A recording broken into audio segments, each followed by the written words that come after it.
at first. Yeah, now. Seeing what they thought of it, but Since you're the dad to so many birds here, she's she came to us. We got her at the animal shelter, and the family that had her before apparently just sort of lost interest. So she isn't real. She's not real curious and playful, and she's not. That's a lie. Yes, she is. Well, no, I mean, she doesn't play with her stuff very much. Yes, she does. You just don't see it. Much. I don't know, because it just seems like she, when you look at these guys. Someone's a camera hog. I see you. yeah, these guys are still so young that anything is fun Yeah, for them. everything's fun for them. But I just wondered how, obviously cockatiels in a flock are pretty happy. Well, cockatiels are very social in nature.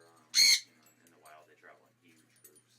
Yeah. Okay, so she could probably acclimate to another bird. It might take a little time. A lot of times, the best way to do that is to kind of set up Okay. cages kind of next to each other for a while. If you want to keep them as friendly as possible, it's actually best to keep them in separate cages. Oh, yeah? But then they can still Let talk them to out. each other, interact with each other, Oh, see each okay. other outside of the cage, and play outside Okay. of the cage.